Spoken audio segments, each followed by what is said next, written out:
El karma de un rey.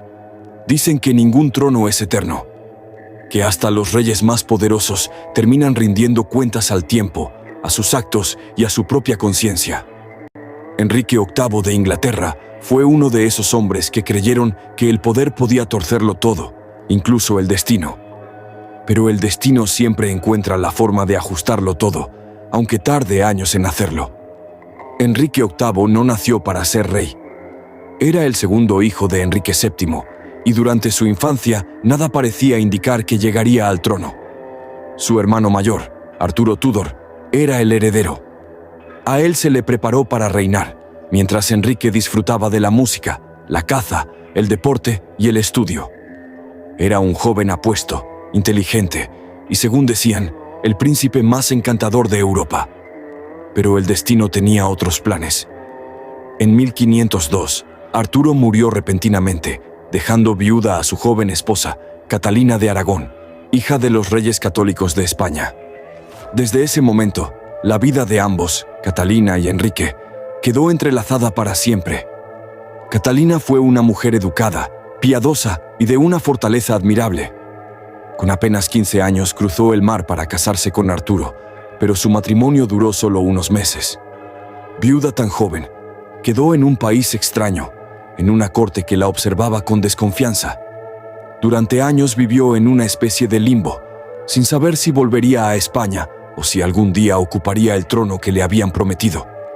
Cuando Enrique subió al trono en 1509, se casó con ella. El pueblo los adoraba. Parecían la pareja perfecta. Juntos fueron coronados en la abadía de Westminster, y durante los primeros años, el joven rey la trató con amor y respeto. Catalina era sabia, hablaba varios idiomas y entendía de política. No era una reina de adorno, sino una consejera, una compañera y, sobre todo, una mujer profundamente devota. Pero la felicidad no duró. Catalina tuvo varios embarazos y casi todos terminaron en tragedia. Solo una hija sobrevivió, María.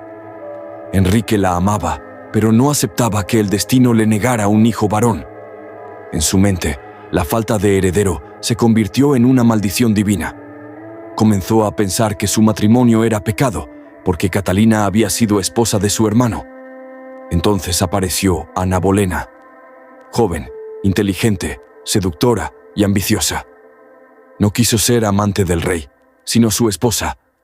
Enrique, cegado por la pasión, decidió romper con la Iglesia Católica, desafiar al Papa y crear su propia iglesia para casarse con ella. Catalina fue repudiada, apartada de la corte y separada de su hija. Pero nunca renunció a su título. Siguió firmando como Catalina la reina. En 1533, Enrique se casó con Ana Bolena. Al principio, todo fue euforia. El rey la llamaba mi amor, mi tesoro, mi estrella. Pero cuando tampoco ella le dio un hijo varón, la pasión se volvió sospecha y el amor se convirtió en miedo. En apenas 3 años, Ana Bolena pasó de ser reina a ser condenada a muerte. El 19 de mayo de 1536 fue ejecutada en la Torre de Londres. Ese mismo año, pocos meses antes, Catalina de Aragón había muerto sola en el castillo de Kimbolton. Tenía 50 años. Algunos dijeron que su corazón estaba ennegrecido, otros que fue envenenada.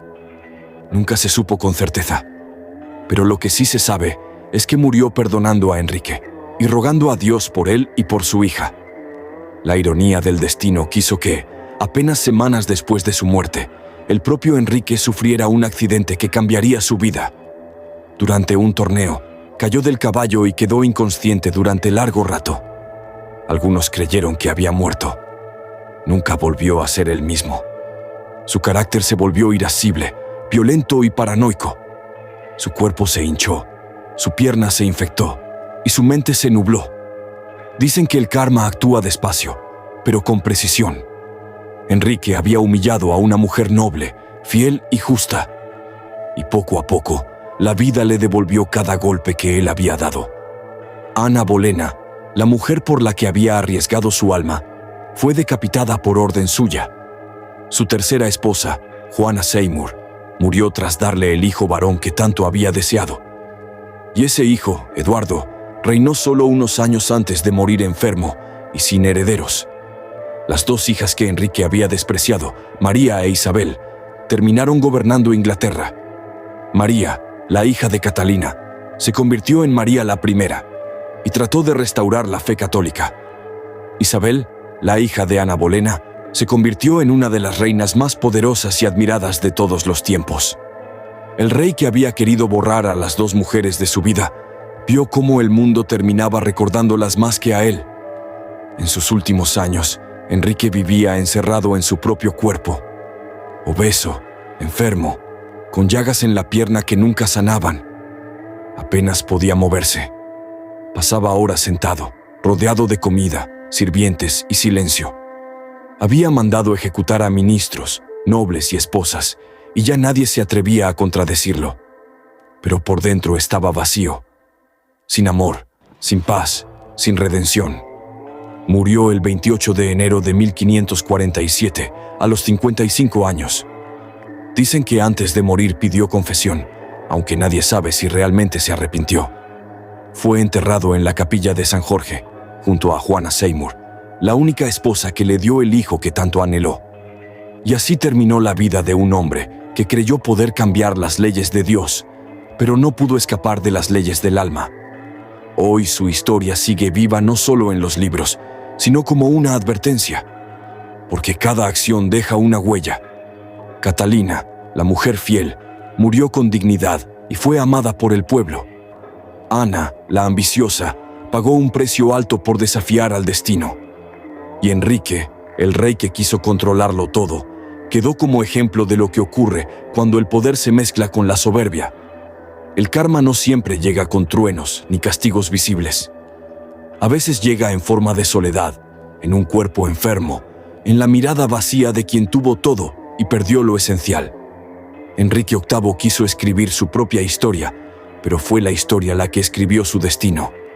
Catalina de Aragón fue enterrada como princesa, pero el tiempo la devolvió a su lugar como reina.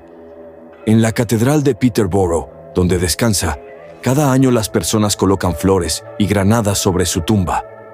En la placa dorada se lee lo que siempre debió decir: Catalina, reina de Inglaterra. Quizás ahí esté la última enseñanza. El poder pasa, el amor traicionado deja su sombra, y la justicia del tiempo, que algunos llaman karma, termina por devolver a cada uno lo que sembró. Enrique VIII tuvo todo lo que un hombre podía desear. Pero cuando el silencio cayó sobre su palacio y las velas se apagaron una a una, solo quedó un cuerpo hinchado y un alma cansada. El trono que conquistó con sangre se quedó vacío. El linaje que quiso asegurar se extinguió. Y el eco de su nombre se convirtió en una advertencia para todos los poderosos. Quien gobierna sin conciencia termina siendo gobernado por sus propios demonios. El poder puede mandar sobre los hombres, pero el karma siempre manda sobre los reyes.